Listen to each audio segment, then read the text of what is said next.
Olá, meus irmãos e irmãs de Ideal Espírita, vocês amigos e amigas que nos acompanham aqui na página Estação da Luz Espírita, muitíssimo obrigado mesmo pela sua companhia.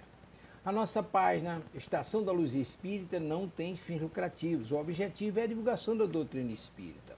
E é por isso que nós reunimos aqui esta sede de matérias espíritas para que possa atender às suas necessidades, estudo, lazer, pesquisa. Você encontra aqui na nossa página Estação da Luz Espírita os livros da codificação, obras suplementares, entrevistas, palestras e os programas da Web Rádio Estação da Luz de Natal e Web Rádio Cristo Consolador de São Paulo. Ou seja, um acervo que atenda às suas necessidades, sem fins lucrativos. O objetivo é a divulgação da doutrina espírita. E agora eu convido você para nos acompanhar na reprodução de mais esse trabalho imperdível. Muito obrigado mesmo pela sua companhia e vamos juntos!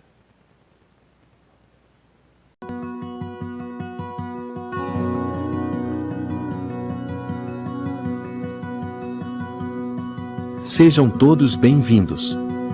Dentro de instantes iniciaremos a nossa transmissão.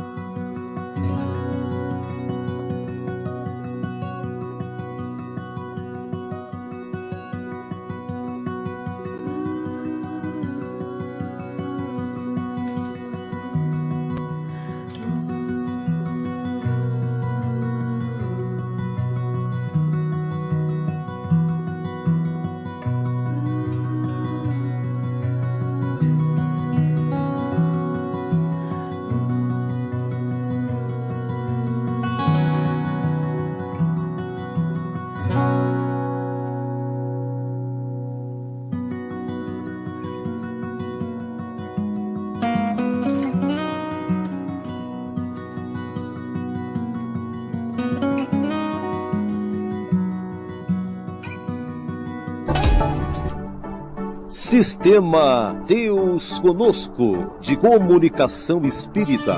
Aqui você navega em ondas de luz. O Sistema Deus Conosco de Comunicação Espírita, em parceria com a Associação Médico Espírita de Alagoas, apresentam o programa Medicina e Espiritualidade. Uma abordagem sobre as doenças e seus reflexos no corpo e na alma. Olá, boa noite, muito bem-vindos a mais um programa Saúde e Espiritualidade.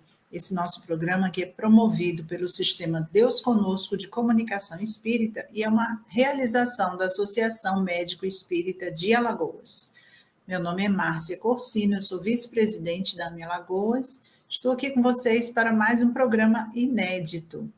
Hoje nós teremos o tema Envelhecer e os desafios de adaptar-se. Mas antes de chamar a nossa palestrante e o nosso colega Ricardo Santos, que vai nos ajudar na transmissão, eu gostaria de lembrar a vocês que esse programa é transmitido pela Web Rádio Deus Conosco, pela Web Rádio Fraternidade, pela Rádio e TV Rede Amigo Espírita, Lar de Jesus de Goiânia, YouTube da AME Alagoas, o YouTube da Fraternidade Espírita Joana de Ângeles em Maceió, Web Rádio Estação da Luz e também TV IDEAC. Deixa eu ler para vocês um pouquinho sobre a nossa palestrante de hoje. É a nossa querida Liliana Fábia. Ela é formada em Psicologia pela Universidade Federal de Alagoas, é psicóloga clínica com formação em psicologia transpessoal, psicologia hospitalar, gerontologia e psicologia das emergências e desastres. Ela tem formação em aconselhamento internacional em luto pelo Instituto Elizabeth Kubler-Ross do Brasil. Tem experiência de atuação em gerontologia, em UTIs com pacientes graves e seus familiares, além do manejo em situações de adoecimento, perdas e luto. Deixa eu chamar inicialmente o nosso querido presidente da nossa AME Alagoas, Dr. Ricardo Santos. Ele vai nos ajudar aqui a recepcionar a nossa palestrante de hoje, que já vou chamar também para cá. Nossa querida Liliana Fábia. Bem-vinda, Liliana. Boa noite, querida Márcia, querido Ricardo Santos, os nossos amigos que nos acompanham nesses diferentes canais aí na internet. Muito feliz de estar aqui de volta, tinha um tempinho já que nós não nos encontrávamos aqui, né, virtualmente. Muito feliz de estar aqui. Seja bem-vinda, viu, Eliana? É uma alegria enorme o nosso programa receber você, principalmente com um tema tão importante e tão desafiador, né? Como esse, né? Precisamos compreender melhor o significado do envelhecimento, né? E Sim. é muito oportuna a sua presença trazendo esse tema e com certeza enriquecerá bastante a todos aqueles que estarão conectados conosco durante o programa de hoje. Então, seja muito bem-vinda. Obrigada. É isso mesmo. Eu gostaria de lembrar aos nossos internautas que eventuais perguntas podem ser feitas no nosso chat e, se possível, ao final do programa, elas serão respondidas. Ricardo vai compartilhar o material. Vamos lá.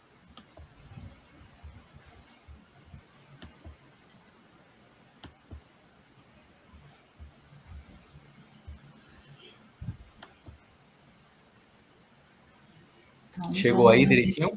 Chegou, tá. Chegou. Agora, quem vai controlar é a Liliana, viu? Tá bom. Vê se você consegue aí, Liliana. Se ela não conseguir, aí você passa os slides, né, Ricardo? Já que foi você que compartilhou, a gente vai se retirar para ouvir Liliana, então. Tá. Eu não sei se eu consigo, mas vamos lá. Boa noite, então, né? Mais uma vez a todos. Falar que é uma alegria estar aqui e falar de envelhecimento é falar sobre nós, sobre todos nós, sobre os nossos destinos aqui na Terra, que faz parte, né, das nossas fases da nossa fase de desenvolvimento. Só não envelhece quem desencarnou antes.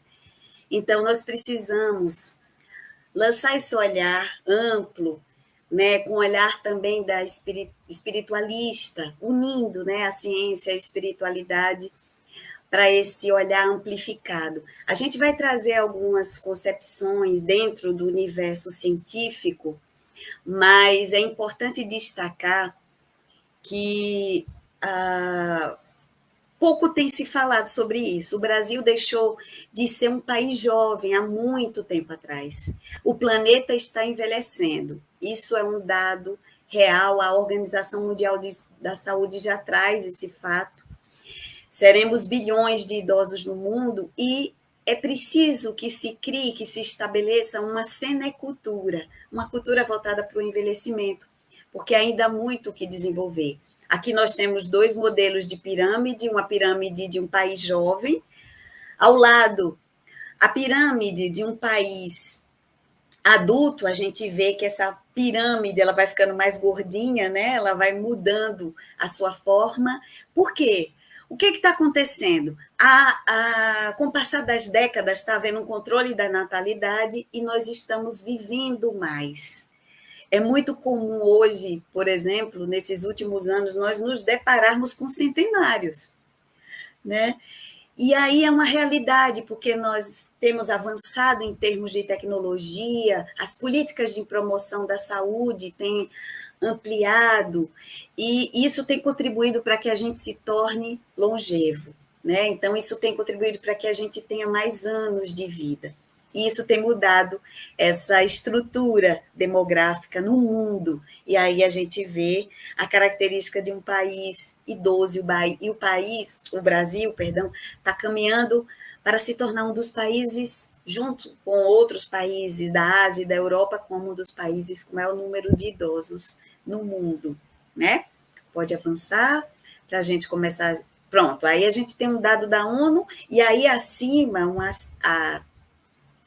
marcado em forma de gráfico, né, dessa figurinha, o que tem acontecido ao longo das décadas. E lá a Organização Mundial de Saúde já estabelece que 1 em cada 4 pessoas no fim do século terá mais de 60 anos. Nenhum extrato da população mundial cresce tão rápido quanto a dos idosos. Segundo um relatório publicado ontem, né, de acordo com o que a gente colheu na internet, hoje eles correspondem a 12% da população do planeta. E em 2050 serão 21,6% da população mundial. O que é que a gente precisa pensar? Como é que eu olho para a minha velhice? Como é que eu encaro a velhice de uma forma geral? É uma velhice negada?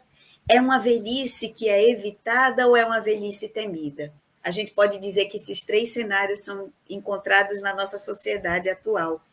Porque olha que interessante, o Brasil ostenta um dado interessante. É o país em número 1 em indústria cosmética. Nós somos um dos maiores consumidores no mundo da indústria cosmética. Isso é bom, pode falar sobre as questões ligadas ao autocuidado, mas olha só que interessante, alguns produtos dito anti-envelhecimento, anti-age, de alguma forma passam a ideia de que é uma luta contra um processo natural, que é o envelhecimento. E isso pode ser absorvido por gerações e, socialmente falando, como a velhice, o envelhecimento como um fato trágico, negativo para o ser humano. E isso é um dado que se traduz muito na nossa cultura. Mas também temos, e é uma consequência da negada, que é a velhice evitada. Então, todas as estratégias possíveis devem ser feitas para que ela não nos chegue. Isso tem um lado bom, vamos pensar. Em nome disso, as pessoas começam a adotar práticas saudáveis de vida, alimentação saudável, prática de exercícios. Mas a gente só precisa ter o cuidado com a neuroticidade em relação a essa visão da velhice como ainda de decrepitude, né? Lembrando que a gente pode usar os produtos estéticos, eu posso ter 70 anos, mais uma pele quase íntegra, nada de rugas, a pele esticadinha, posso fazer os meus botox para me sentir bem, né? Mas eu vou ter um coração de 70 anos, eu vou ter um pulmão de 70 anos, e dependendo da forma como eu conduzir a minha vida ao longo do tempo, esse pulmão e esse coração, ele pode ter ou não um bom desempenho, dependendo do que eu faço dele. Então, as pessoas costumam dizer, quando é a fase ideal para se cuidar da velhice? Sempre. Tem uma amiga querida que é geriatra, que ela diz o seguinte, não existe essa coisa de melhor idade, a gente precisa desromantizar a ideia da velhice, do envelhecimento da terceira ou quarta idade, porque ela tem desafios gigantescos. E nós não temos como negar isso, existem desafios, a dor é presente, a degenerescência orgânica, celular, ela acontece, né? Então, mas precisamos ter esse olhar otimista, e nós vamos falar um pouco sobre isso. Mas melhor idade é a idade que se tem. Melhor idade é a que se tem. Então, em nome disso, que possamos cuidar de cada idade que nós possamos ter. Sempre com esse olhar de que somos seres espirituais habitando corpos, mas isso não quer dizer que eu tenha que descuidar ou negligenciar o meu corpo físico, porque a experiência de estar na Terra, ela é uma bênção. Então, que a gente possa cuidar desse templo que é o nosso corpo, cuidar das nossas emoções, cuidar do nosso psiquismo, da nossa mente, do nosso cérebro, para que a gente possa otimizar as nossas experiências na Terra da melhor forma possível. E, então, passando já para o último ponto, a temida, né, é isso tudo que a gente está colocando, que a gente não tenha medo de envelhecer, né? A gente tem, assim, medo de não viver. Isso é que a gente deveria se preocupar.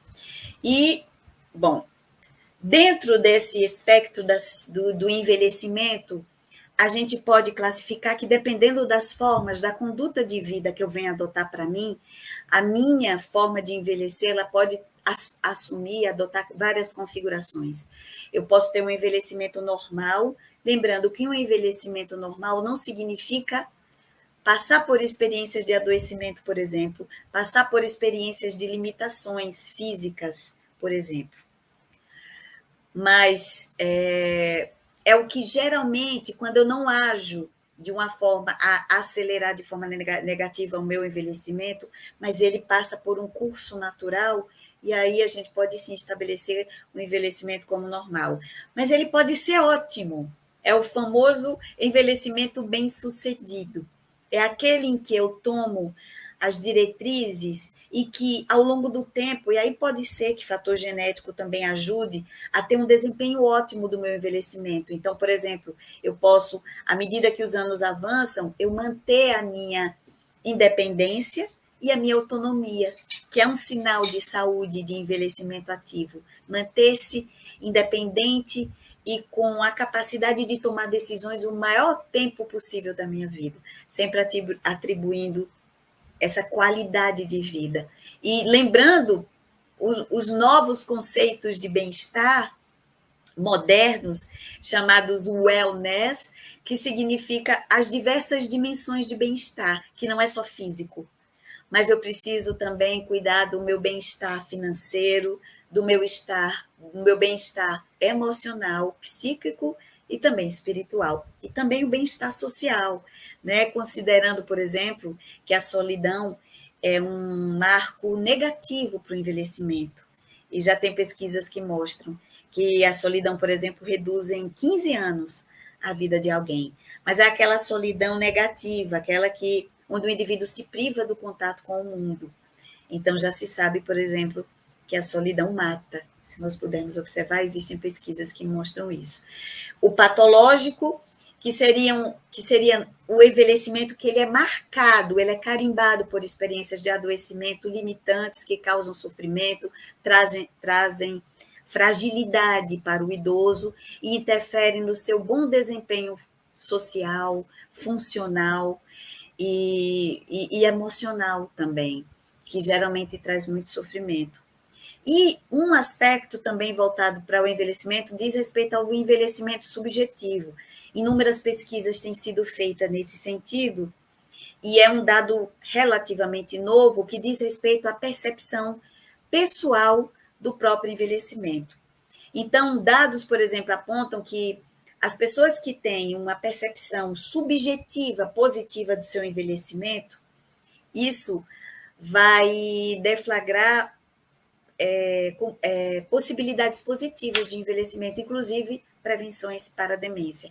Hoje à tarde nós somos chamados para falar para um grupo de mais de 100 idosos lá no hospital aqui da cidade. É um grupo que já existe há mais de 10 anos, inclusive nós já fizemos parte lá atrás, fomos uma das pessoas que ajudaram a fundar esse grupo, e foi muito legal de observar, porque quando nós perguntamos sobre o conceito de envelhecimento para eles que estavam presentes, a maioria das falas era maturidade, sabedoria, humildade, eram sinônimos dados ao envelhecimento. A maioria falou aspectos positivos, o que fala de uma autopercepção positiva do seu envelhecer, apesar dos desafios. Isso é um dado muito interessante, protetivo, inclusive para fatores demenciais.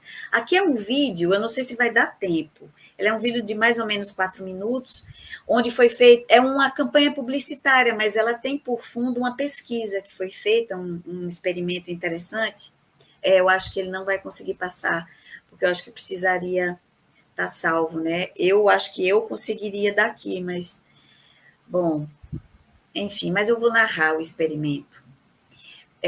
Da Quaker, e nesse experimento é feito o seguinte, são agrupadas dezenas de pessoas num galpão, e é dado um desafio para que elas se dividissem, se organizassem por idade cronológica. E as pessoas vão se ajudando mutuamente e vão se colocando em círculo do que seria a pessoa mais jovem para a pessoa mais idosa. Eis que depois, quando eles estão postos nos seus devidos lugares, entra uma pesquisadora com a prancheta e ela vai reposicionando cada pessoa. A surpresa é que as pessoas, por exemplo, que tinham uma aparência de mais ou menos 50 anos, eram colocadas na frente de pessoas que aparentavam ter 30 anos. E aí elas ficam perplexas com aquele resultado sem entender, e aí é passado que existe uma diferença entre a idade funcional e a idade cronológica aparente de uma pessoa. E aí isso é uma quebra de paradigma. Porque, por exemplo, tinha uma pessoa que tinha 52 anos e o seu marco fisiológico funcional era de 40 anos. Tinha outra que tinha 26 anos e o seu marco era de 14 anos. Então, isso fala da forma, das opções de vida que as pessoas vão adotando para si, que não é só hábito alimentar saudável, mas que tem a ver com outras questões que nós vamos apresentar um pouco mais adiante. Envelhecer. Vamos lá. Quando a gente fala de envelhecer, a gente pode considerar 3 aspectos para uma compreensão psicodinâmica disso. Um deles diz respeito à nossa relação com o corpo, a nossa relação com o tempo, e o último, baseado nas interações interpessoais. O envelhecer como esse processo dessa tríade. O corpo, porque eu começo a me dar conta de que eu estou envelhecendo quando o meu corpo começa a apresentar alterações que vão sinalizando de que ele não está funcionando mais como antes. Alguém que tenha um bom desempenho esportivo, por exemplo, começa a perceber de repente que não consegue correr como antes, porque o seu corpo tem um peso diferente. Os seus joelhos já não são como antes, já não obedecem como antes. A experiência mais ofegante, né? O meu fôlego já não é mais como antes. E as relações com o tempo também, porque o envelhecer se processa de forma objetiva, inexorável, através da esteira do tempo, porque a gente não pode parar o tempo. Então, nós vamos atravessando essa esteira do tempo e, a partir disso, o nosso corpo vai sofrendo essas transformações. E as relações interpessoais também marcam e apontam para esse processo, tanto das pessoas em relação a mim, quanto a minha relação com o mundo. Porque, às vezes, é através do outro que eu percebo que estou envelhecendo. Quantas pessoas passam tempo sem se encontrar e, quando encontram, vê seus filhos grandes e diz: meu Deus, como o tempo passou. Esse menino era um bebê, hoje é um adolescente. Ou quando as pessoas... Tem um fato engraçado comigo, que aconteceu às vezes, quando eu estou conversando com as idosas, eu sempre cito esse fato. Durante boa parte da minha vida, eu sempre tive uma constituição, uma compleição física bem magra. Então, isso, às vezes, me dava um certo trabalho, porque eu tinha uma imagem que não correspondia à minha idade cronológica. Naquela ocasião, isso me incomodava, hoje nem tanto, quem me dera. Mas o metabolismo fica mais lento. Mas naquela época, eu tinha um corpo muito franzino, e as pessoas, né, às vezes, você é psicóloga, mas você é psicóloga? Né? Não dava muita credibilidade, porque parecia muito jovem, muito menina, e aquilo me incomodava, eu dizia: meu Deus, eu tenho que ganhar corpo, forma, para que as pessoas venham me levar a sério, né? Até que uma vez, andando na calçada, vinham 2 adolescentes, e aí o espaço estava pequeno, e aí um deles falou assim, olhou para o amigo e disse: para aí, deixa a tia passar. E aí eu falei: tia, fiquei pensando, tia? Eu falei, aquilo soou meio atravessado, né? Meio estranho. Eu falei: gente, não é que o tempo passou para mim também. É uma brincadeira, mas é uma forma de dizer, os outros percebem essa passagem do tempo, né? Às vezes são eles que muitas vezes dizem até e demarcam os lugares que devemos ocupar, por exemplo. E a gente vai falar um pouco sobre isso, porque isso tem a ver com idadismo, ou etarismo, ou ageísmo, que vem de age, né? Idade. Você não tem idade para fazer isso, né? Demarcando um lugar simbólico para onde o idoso ou quem envelhece deve estar. Próxima. Tem uma obra de Simone de Beauvoir que é chamada A Velhice, foi uma obra lançada na década de 70. Há quem diga que é uma obra um pouco negativa, melancólica a respeito da velhice. Mas ela foi um gênio e ela trata o envelhecimento de uma forma real, né? Mas eu destaco, é um tratado, é um livro grosso, uma fala que fala de algo interessante nessa nossa relação com o tempo e o envelhecimento, que diz o seguinte: a providência nos conduz com tanta bondade em todos os diferentes tempos de nossa vida que quase nem os sentimos. Essa encosta que desce brandamente é imperceptível. É o ponteiro do relógio que não vemos caminhar. É dia após dia que avançamos. Estamos hoje como ontem e amanhã como hoje. E assim avançamos sem sentir. Ela fala desse processo subjetivo do envelhecimento. Imagina o que seria para nós dormirmos com 16 anos e acordarmos com 60. Seria um susto muito grande. Mas a natureza vai nos preparando paulatinamente para envelhecer. Só volta um pouquinho lá para a gente... já avançou. Para a gente entender que esses processos eles são lentos, porque ele vai dando oportunidade para que a gente vá se inteirando desse processo que nos leva a nos despedir da vida material. O apagar das luzes nos cômodos de uma casa vão anunciando a chegada da noite. E essa noite que representa o outono da vida, ou o inverno da vida, que é a passagem, o caminhar para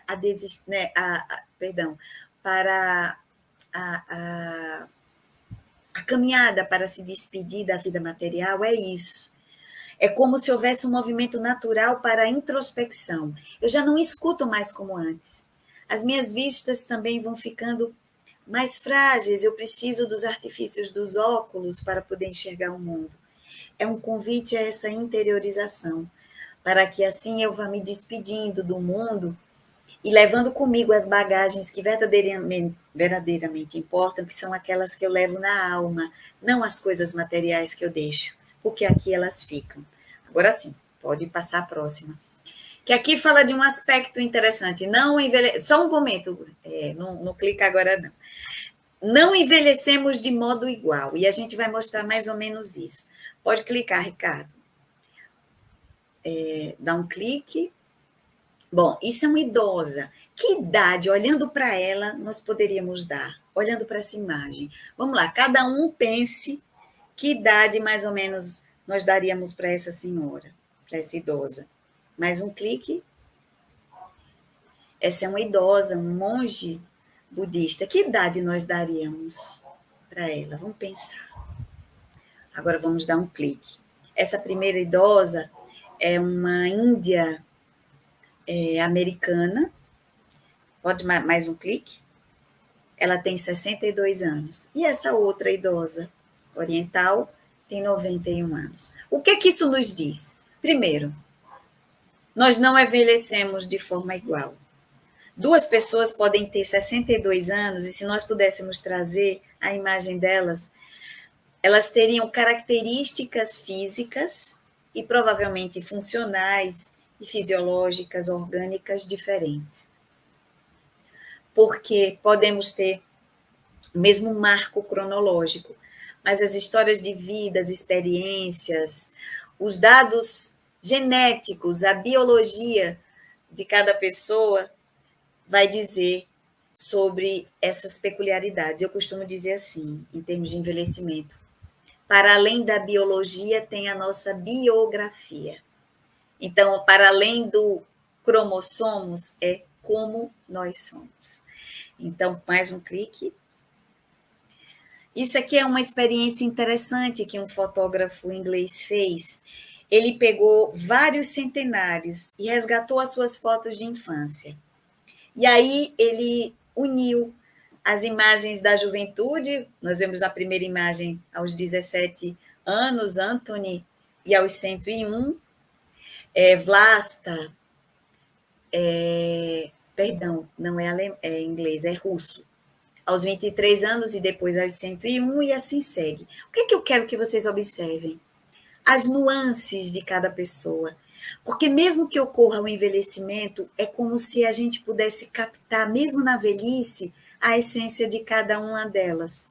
É o olhar que se mantém. Se na juventude era um olhar expressivo, ou se era um sorriso que lhe caracterizava, ou se era uma expressão cordial. Como isso permanece mesmo no envelhecimento? Porque isso fala da essência. É aquilo que a gente diz, para além da biologia, a sua biografia, mas também a sua essência. Próximo. Aqui trata de um documentário lançado no final do ano passado na Netflix, que aí está em inglês, mas é Viver até os 100 anos, os segredos das zonas azuis. Esse jornalista, que durante 20 anos foi jornalista e pesquisador da National Geographic, ele sempre teve uma inquietação. Ele, o seu pai e seu avô eram pessoas extremamente ativas. E ele diz que nas suas memórias de juventude e de infância, sempre lembrava do seu pai e do seu avô muito ativos. Eles eram esportistas, andavam de bicicleta, viajaram cidades, andando, praticando ciclismo, e aquilo chamava a atenção. E aí, o tema do envelhecimento, da longevidade, sempre foi algo que o instigou, e ele resolveu, então, pesquisar por que algumas regiões do planeta eram capazes de gerar longevos. Mas não eram só pessoas que viviam mais de 100 anos, elas viviam bem e com qualidade. E, a partir disso, ele vai viajando os 4 cantos do mundo, visitando essas zonas azuis e tentando descobrir como era a forma de vida dessas pessoas e o que fazia com que elas se tornassem longevas. Uma delas é uma ilha de Okinawa, no Japão, uma ilha que foi muito castigada em épocas de guerra, mas que detinha o maior número de longevos do Japão. E lá ele percebeu algumas características, como, por exemplo, a alimentação. Percebeu que os idosos daquela região consumiam muito raízes, entre elas batata doce. Por quê? Porque eram geralmente alimentos que sobreviviam à guerra, porque ficavam no subterrâneo, né? no subsolo. E aí, o consumo de batata doce depois se provou que contribuía fortemente para fortalecimento do sistema imunológico, com contribuição para proteção para processos demenciais, que trabalhava fortalecimento de artérias, de músculos, enfim, promovia isso, mas não era só isso.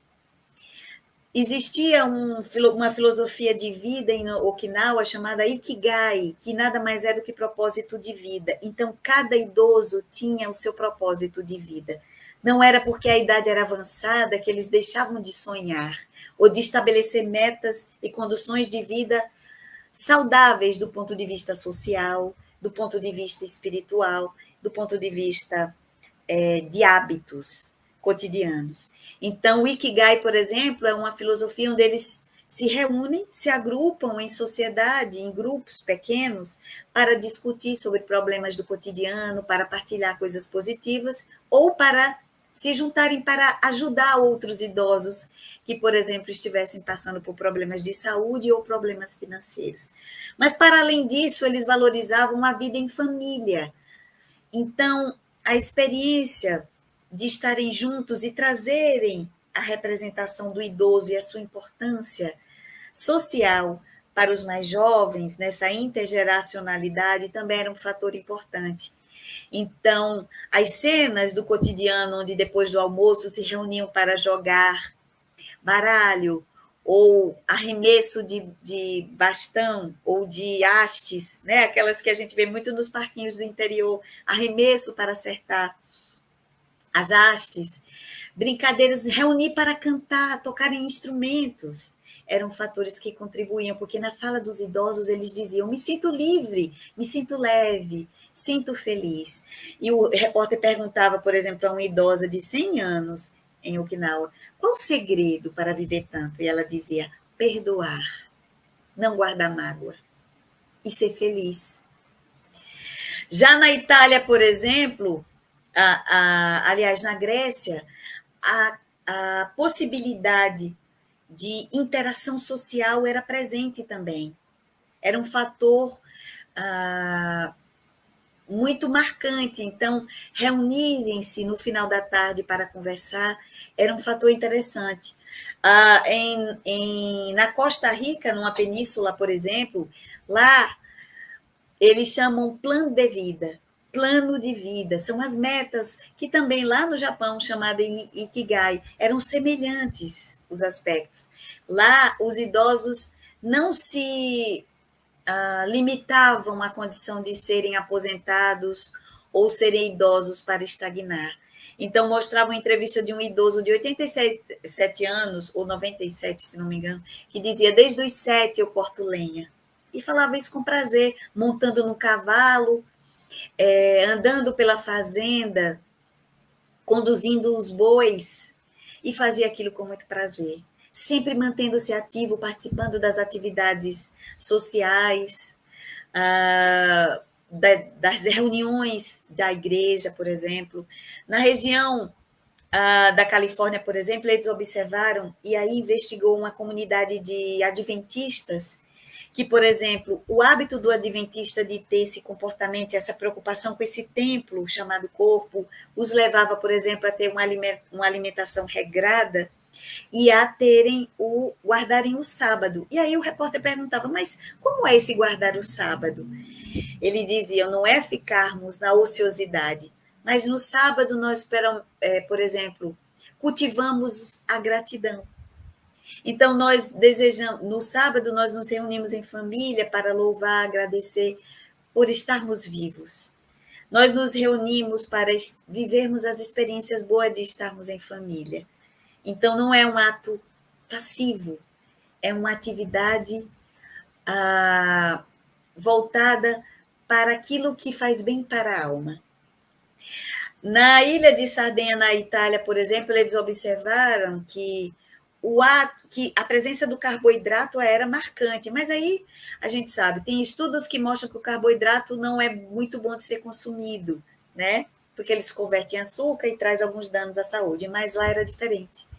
É o bom carboidrato, porque ele tem uma outra forma, a massa é de fermentação natural, e para além disso, o gesto de socar a massa, de manuseá-la, de fazer os movimentos com os membros superiores, também contribuía para que, de alguma forma, esses idosos se mantivessem ativos.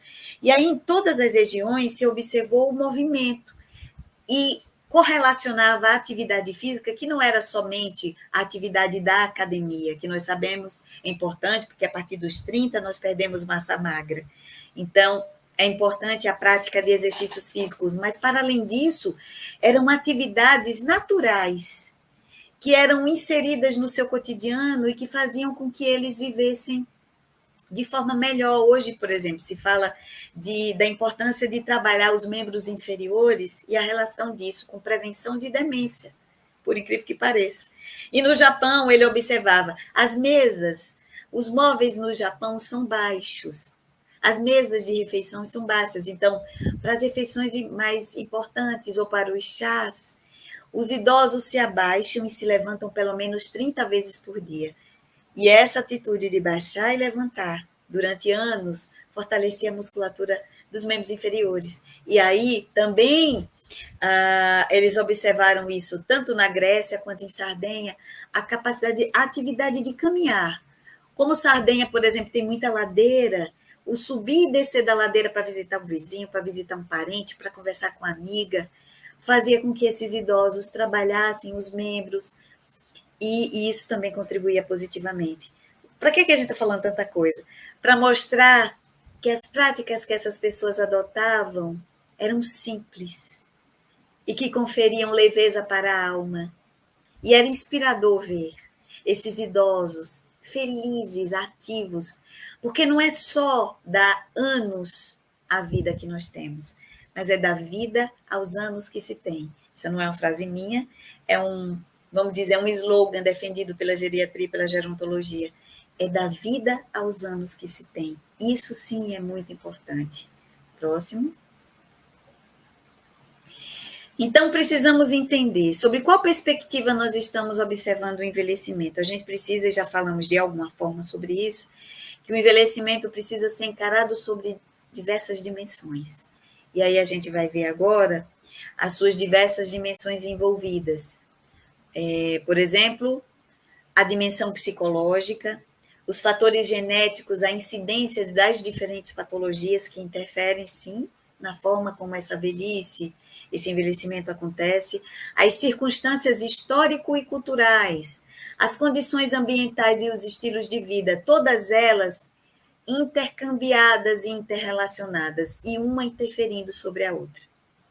Porque quantas pessoas, às vezes, têm aspectos psicológicos desfavoráveis que acabam interferindo na sua forma de condução na vida, ou fatores de vida pregressa, como históricos de vida bastante penosos, traumas, violências sofridas que interferem de forma significativa na sua saúde psíquica, na sua saúde física. As condições histórico-culturais são fundamentais também, porque nós sabemos, existem países, e esses países citados valorizavam a presença do idoso.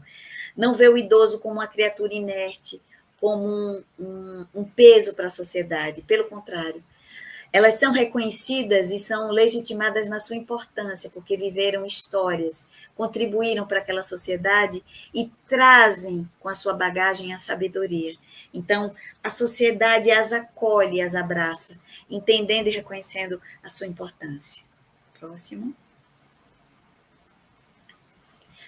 Então, olhando para as dimensões do envelhecimento, nós podemos dizer, na primeira observação, que, pode dar um clique, que o envelhecimento ele tem esse caráter heterogêneo, nós envelhecemos de formas diferentes.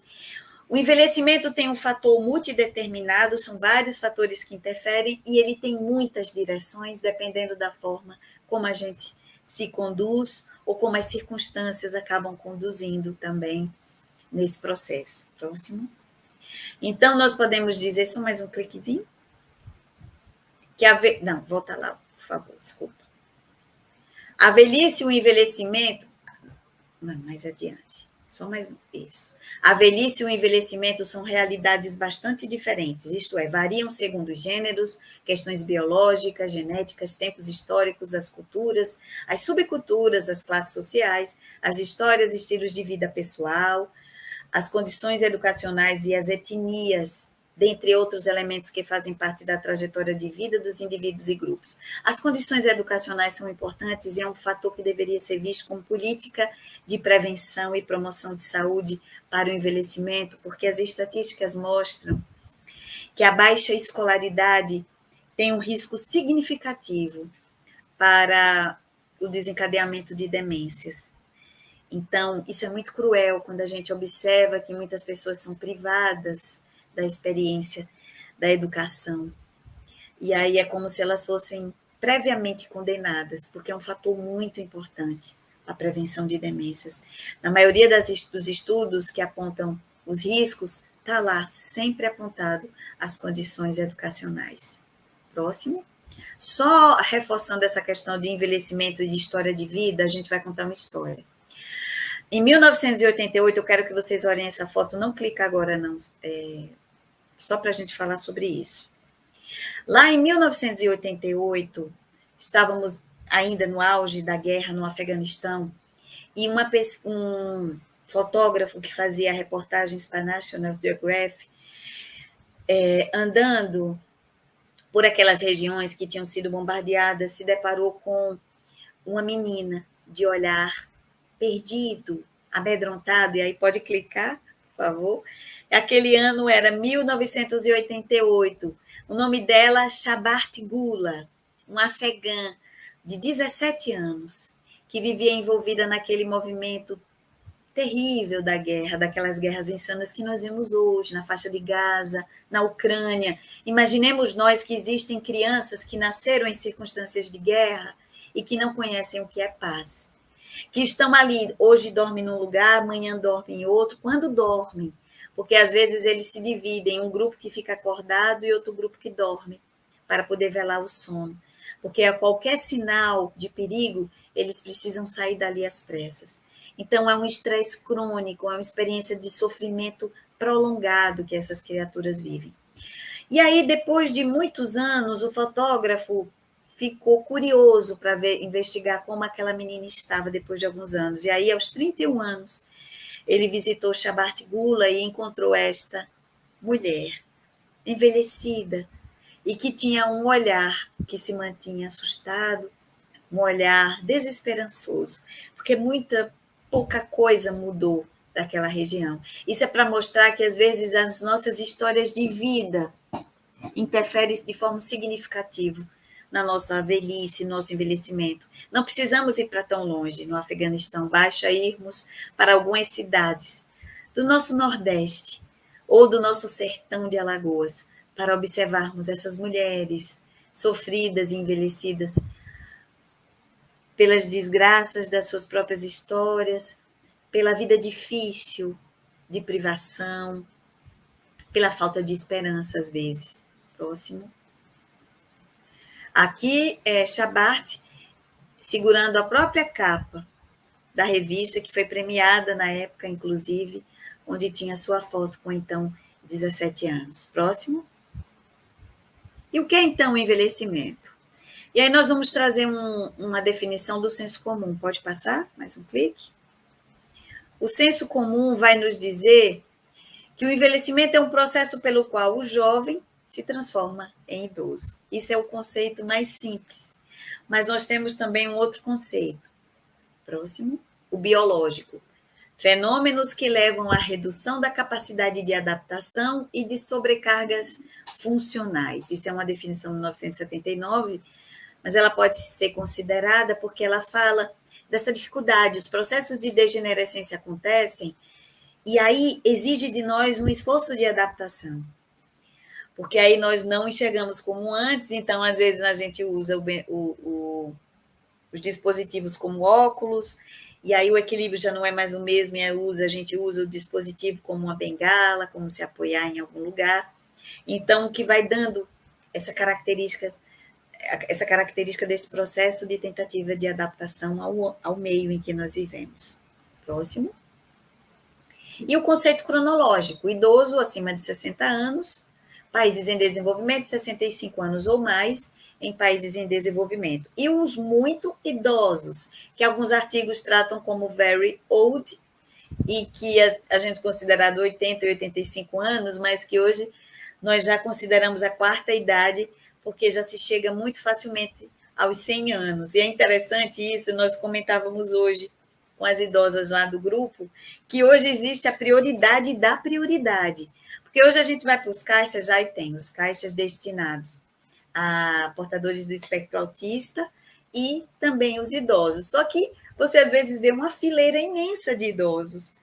Mas, dentre essa fileira de idosos, existem as prioridades. Então, idosos acima de 80 anos são prioridade da prioridade. Isso é muito interessante, é engraçado, e a gente falava hoje, porque imagina, a pessoa pode ter 80 anos, mas ela não tem a cara de 80 anos. Aí a pessoa diz assim, mas me prove que você tem 80 anos, porque eu tenho 80 anos. Então, é muito interessante, porque todos estamos nos cuidando. Então, é natural que nós não apresentemos a idade que nós temos, e nem nos sentimos com a idade que nós temos. Próximo. Então, existe um conceito que é chamado senescência. A gente já deve ter ouvido falar assim, demência senil ou senilidade. Então, a gente vai fazer uma diferença. Senescência ou senectude é o bom envelhecimento. Então, seria o somatório das alterações orgânicas funcionais, psicológicas, que seriam próprias de um envelhecimento natural, normal. A senilidade, não. É marcada pela característica de um envelhecimento marcado por patologias, por limitações orgânicas, dificuldades na adaptação. Próximo. Bom, considerações importantes. Com o avançar da idade, o indivíduo torna-se cada vez mais consciente de suas limitações. E quanto maior a rigidez de adaptação do caráter na vida precoce, mais severos são os sintomas de ansiedade e insegurança. O que isso quer dizer? Com o passar dos anos, da idade, nós vamos tomando ciência das nossas limitações. Isso pode me apavorar ou pode me impulsionar a buscar estratégias e alternativas para me adaptar. Se eu concebo o processo natural da vida se eu concebo que existe um processo natural de degenerescência que vai me levar à morte, e a morte é uma passagem, é uma transmutação que vai me levar para uma outra forma de vida, uma outra condição, isso pode me asserenar e me levar a adotar estratégias que otimizem a minha experiência na Terra. Mas isso pode ser paralisante, isso pode ser perturbador. E aí isso pode gerar essas inconformações ou esses problemas que nós vamos falar um pouco mais adiante, que geram ansiedade e insegurança. Bom, envelhecimento e personalidade. Nós aprendemos durante muito tempo que a personalidade é a estrutura essencial do indivíduo, é aquilo que caracteriza o sujeito e que ele não mudaria. Mas as pesquisas recentes têm apontado para o fato de que sim, nós podemos alterar a nossa personalidade. E quanto mais precocemente eu perceber os meus problemas de personalidade que podem interferir no meu processo natural e saudável da velhice, mais eu tenho condições de otimizar isso. E hoje já se sabe que a personalidade está muito relacionada à minha reserva cognitiva. Porque se eu sou um tipo de pessoa que sempre fui curiosa, sempre tive o prazer de descobrir o novo, se eu sou flexível, isso é um fator que me traz uma boa reserva cognitiva. Agora, se eu sou inflexível, preconceituoso, rígido, isso pode ser um fator negativo. E isso baseia, entre outras coisas, uma teoria chamada Big Five, que são a teoria dos 5 grandes fatores que tem sido muito utilizado dentro do universo da psicogerontologia, que fala das 5 características que seriam protetivas, seriam características de personalidade em que eles observaram que são características que protegem ou promovem a saúde das pessoas e as distanciam dos riscos de desenvolverem processos demenciais como a demência. Uma delas, o senso de conscienciosidade, ou seja, é alguém que tem esse senso de entender as suas potencialidades, tem consciência das suas capacidades e ela tem o desejo de otimizar isso, de transformar. E aí a gente passaria para um segundo item, uma característica que é realização, ou seja, alguém que é proativo, que promove, que não fica parado, ocioso.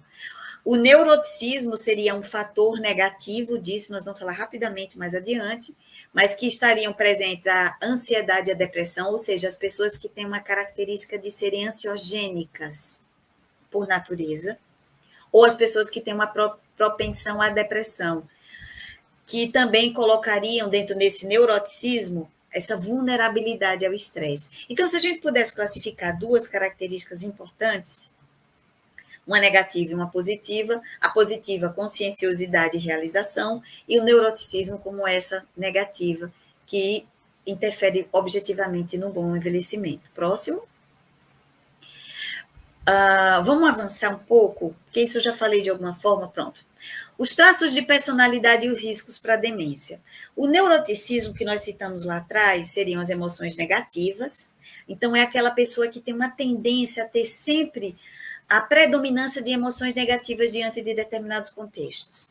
A irritabilidade, a ruminação, pessoas que ficam sempre rememorando fatos negativos, sejam de que alguém falhou com elas, seja que elas foram privadas de muita coisa durante a vida. Então, é aquela pessoa que fica ruminando experiências de cunho negativo.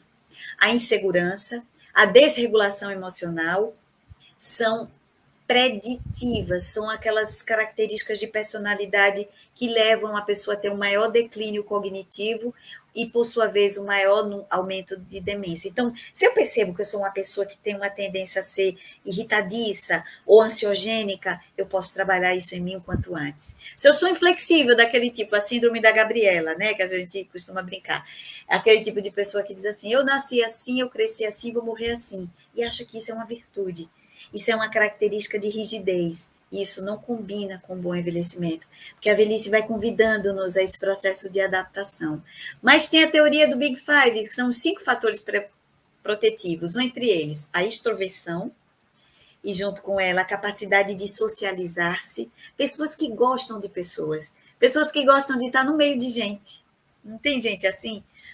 Conscienciosidade, nós já falamos mais ou menos sobre isso, é a pessoa olhar para si e ter esse senso de que consegue ver em si potencialidades que precisam e podem ser, sim, desenvolvidas, o senso de realização, ou seja, eu acho que eu consigo realizar, fazer algo bom. Lembra lá do plano de vida ou do Ikigai dos idosos? Eu consigo fazer bem a alguém.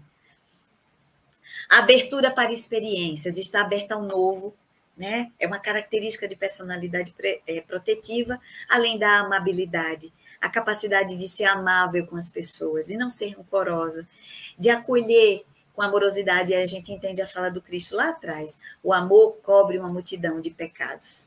Essa capacidade, se a gente pudesse traduzir numa linguagem, trazendo para a AME, para a Associação Médico Espírita, que une ciência e espiritualidade, seria: ame que você adoece menos, ame que você se protege contra o declínio cognitivo, as demências. Porque lá atrás, lá na comunidade de Okinawa, falava-se muito sobre isso, sobre a capacidade de amar, também como um fator de proteção. Aliás, em quase todas as comunidades azuis, se falava dessas relações amorosas entre as pessoas. Próximo. Próximo. Aqui fala sobre essa experiência que nós já falamos já atrás, que envelhecer não é condicional à idade cronológica, mas sim uma vivência subjetiva, pessoal da passagem do tempo. Pode passar? A gente vai dar algumas avançadas. Pode avançar, por favor? Pode avançar. Aqui são os questionamentos que a gente pode fazer. Que tipo de envelhecimento eu terei? Comprometido? Eu vou me comprometer a cada dia a viver da melhor forma que eu posso, e para isso vou me alimentar melhor, eu vou abandonar os vícios que me roubam a saúde. Vai ser acidental, do tipo, vou fazer e seja o que Deus quiser. Se a minha genética ajudar, ótimo. Se não, é a teoria, a filosofia do Zeca Pagodinho. Deixa a vida me levar, a vida leva eu. Ou vai ser planejado, né? Desde sempre. Tendo essa ideia de que eu quero viver o maior número de tempo possível. Então, dentro disso, podemos ser idosos joviais ou jovens envelhecidos, dependendo das posturas que adotemos. Vamos avançar um pouco, por favor? Pode avançar mais um pouco? É que eu não consegui resumir como eu gostaria. Pode avançar, por favor? Mais um? Isso. Idadismo é um fator que a gente precisa falar rapidamente, porque é algo que está sendo combatido, e a OMS, muito preocupada com isso, vem lançando campanhas no mundo inteiro contra o idadismo, que é o preconceito contra a idade. Quem criou essa expressão idadismo, que tem várias subcolocações, como ageísmo ou etarismo. Só que as pesquisas mostram que o termo melhor, o mais adequado, seria idadismo, que é uma tradução para o português do ageísmo, de age, idade, que é nada mais, nada menos do que a discriminação por idade, como algo resultante de preconceito, de um grupo etário contra o outro. Idadismo não está só relacionado a idoso, a gente tem visto com mais frequência, mas há pessoas que têm um preconceito, por exemplo, contra jovens, sempre atribuindo à juventude um aspecto negativo. Todo jovem é irresponsável, todo jovem é inconsequente. Isso é uma característica do idadismo, assim como todo velho é ranzinza, todo velho é difícil de aprender, também uma característica baseada no preconceito. Próximo. E aí ele lançou essa cartilha, que é baseada num relatório mundial sobre idadismo, e ele classifica, a OMS classifica o idadismo, dizendo que ele está em todo lugar, e que ele tem 3 características. O idadismo pode ser contra si próprio. Eu posso sofrer de idadismo quando eu digo, eu não tenho idade para isso. Eu posso ter uma característica baseada no idadismo quando eu digo, eu jamais vou conseguir isso porque eu sou velha. E também tem as relações interpessoais, que está relacionada à forma como a sociedade ou a família encara o idoso. Você não tem mais idade para isso. Vô, você não tem idade para isso. Ou a institucional, como, por exemplo, as empresas que dizem, você não tem idade para desempenhar mais essa função.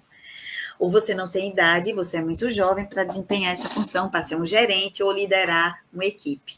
Ou, se a gente trouxer para a casa espírita, você não tem idade para dar palestras. Ou você não tem idade para participar de reunião mediúnica. Ainda é muito comum. Nós participávamos de reuniões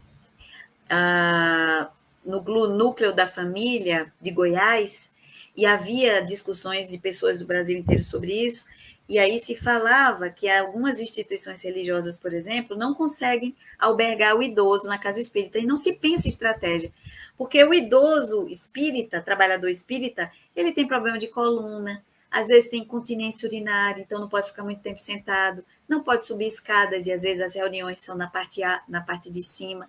Então, pensar estratégias, reuniões mediúnicas à tarde, por que não?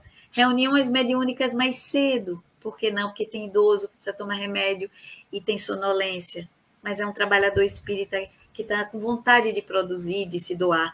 Ou como a juventude, jovens prontos para despertarem outros jovens, mas não têm oportunidade nas casas espíritas. Lembrando que as irmãs Fox eram adolescentes. Próximo, que não vai dar para falar sobre isso. Aqui é um exemplo de idadismo. Isso foi uma campanha publicitária na Inglaterra, isso ficava em outdoors, e em inglês significa o que você é capaz de fazer para manter seu emprego. E aí é um idoso com a máscara de alguém jovem. Próximo. Uma outra campanha mundial, a da Dove, que é uma multinacional, e aí ficava no outdoor, que era para causar impacto. Era 2 perguntas, como se fosse para a pessoa grifar. Enrugada ou maravilhosa? Era o conceito de beleza. Irene Sinclair, essa inglesa, na ocasião, já tem muito tempo essa figura, de 96 anos. Próximo. Aqui é um videozinho que a gente costuma passar, que é uma brincadeira, sobre essa cobrança também da virilidade, principalmente sobre os homens, porque a gente tem que ter cuidado com o outro extremo, né? Que é um outro desafio, é achar que precisa estar fazendo skate, andando de parapente, para poder ter o respeito e o reconhecimento. Próximo. Pode passar.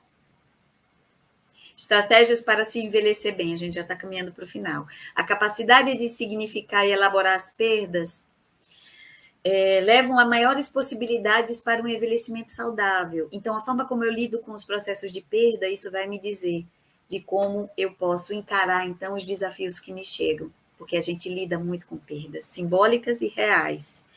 Possuir projetos, mesmo que sejam pequenos, mas que sejam factíveis. Não é fazer aqueles projetos que são difíceis de alcançar, porque me causam frustração. E isso interfere na minha capacidade de me manter motivada nos meus projetos de vida, que seja de pequeno, médio e longo prazo, para se manter sempre em interesse contínuo de produzir algo. Estar envolvida em novos afazeres, lembrando que o cérebro gosta de novidade, né? Cultivando a atividade mental, ter conhecimento do que vai acontecer consigo mesmo, porque isso orienta e ajuda na prevenção. Então, quanto mais cedo a gente buscar os profissionais de saúde para ver as predisposições, né? Porque se a perda está prevista no plano da vida, aí a gente se organiza melhor. Próximo. Ressignificar o passado de modo que as lembranças tenham um sentido positivo. Às vezes eu tive um passado muito duro, muito cruel, mas eu preciso lançar um olhar e dar um outro sentido às minhas experiências para que esse trauma, como diz Joana, não perturbem o meu presente e não causem as fugas psicológicas que me impedem de avançar. Envolver-se com pessoas, amar e ser amado, estar disponível para o outro, é importante ter pessoas para ouvir e conversar, fugir da solidão. Lembremos lá atrás, solidão reduz em 15 anos os anos de vida de alguém e torna-nos seres embrutecidos. Ser voluntário, atuando em causas de qualquer dimensão, lá no Ikigai, uma coisa que ajudava era fazer o bem àqueles que precisavam. Então, a caridade como esse processo também de prevenção. Ter lazer ou atividade que gere interesse, evitar estresse, buscando ajuda profissional diante das dificuldades físicas ou psíquicas. Dedicar-se a projetos que não pôde fazer na juventude, porque hoje nós temos o tempo a nosso favor. Para encerrar, eu gostaria de trazer uma mensagem da querida Madre Teresa de Calcutá. Pode só mais dar mais um cliquezinho? Que traz o nome dela, mas você já sabe pela figura que é ela. Não podemos esquecer que a pele se enruga, o cabelo embranquece, os dias se convertem em anos, mas o que é importante não muda. A nossa convicção e força interior não tem idade. Atrás de cada linha de chegada há uma de partida, atrás de cada conquista há um novo desafio. Enquanto estivermos vivos, façamos por estar vivos. Se sentimos saudade do que fazíamos, por que não voltar a fazer? Não se deve viver de fotografias amareladas. Quando todos esperem pela nossa desistência, continuemos. Não vamos deixar que enferruje o ferro que existe em nós. Quando não conseguimos correr atrás dos anos, marchemos. Quando não conseguirmos marchar, caminhamos. Quando não conseguimos caminhar, usemos uma bengala. Mas não nos detenhamos. Nunca, jamais. Mais um. Gratidão pela paciência de vocês. Muito feliz de estar aqui de volta.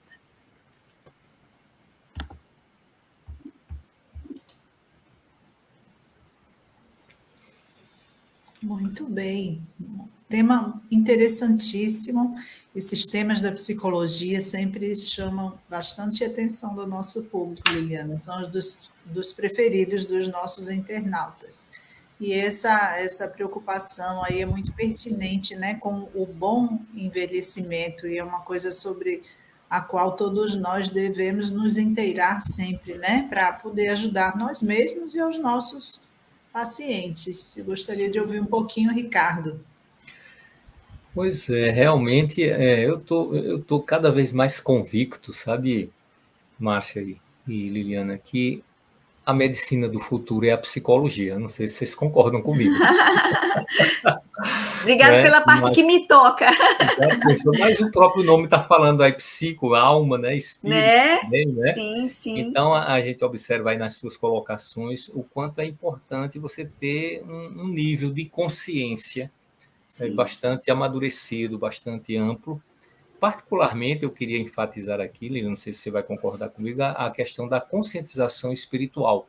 Sim. Porque nós nos autoconhecendo, né? Sabendo o que é que somos, de onde viemos, para onde vamos, Sim. o que estamos fazendo aqui, qual o significado dos desafios da vida, né? Sim. Se você tem uma boa conscientização espiritual, acho que naturalmente você se fortalece na Sim. exteriorização das demais dimensões. Exatamente. Quer dizer, a dimensão biológica, a dimensão social, a dimensão Sim. psicológica, Sim. elas tendo uma boa base, né, nessa conscientização espiritual, foi isso que eu também captei aí da sua... E elas ferem essa resiliência, né, essa certeza de que aquela dor, aquele sofrimento não é eterno, e que tudo tem um sentido. Quando a gente encontra um sentido, né? Para os desafios, e é muito interessante o que você falou, porque acompanhando algumas idosas no interior, e a presença da fé muito robusta, né, nessas pessoas do campo, e a gente percebia isso muito na fala. A situação era extremamente penosa, mas elas diziam, minha filha, mas eu acredito em Deus.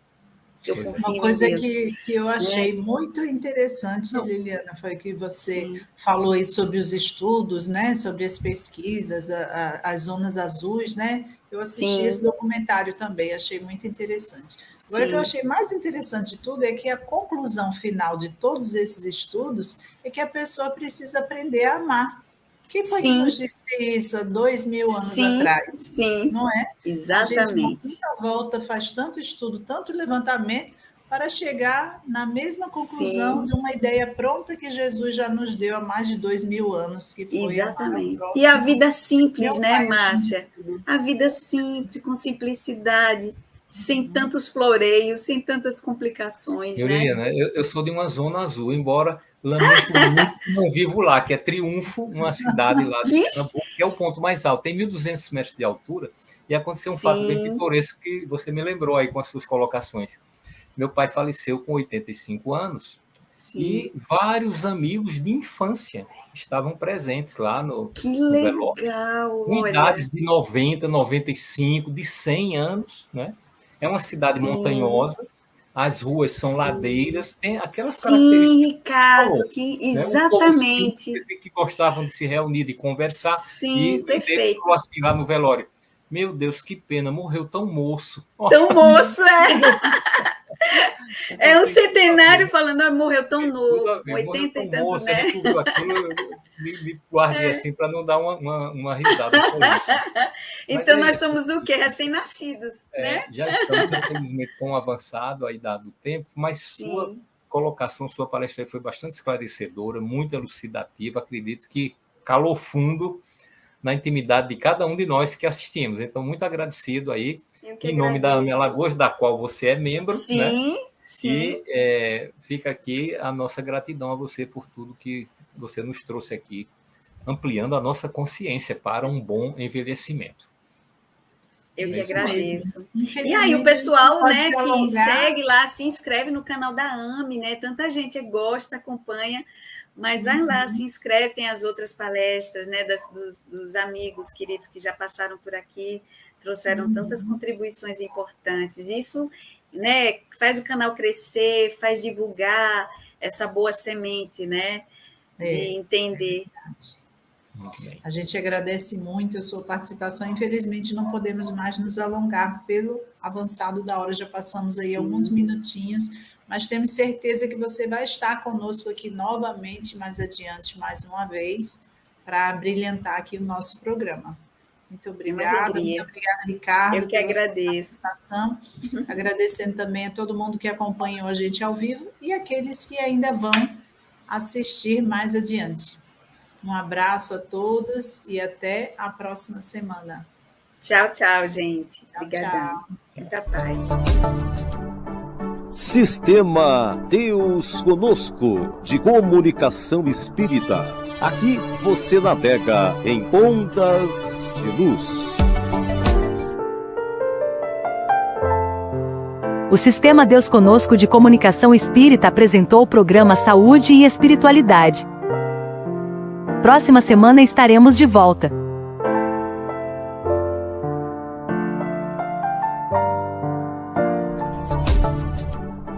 Sistema Deus Conosco, de comunicação espírita. Aqui você navega em ondas de luz.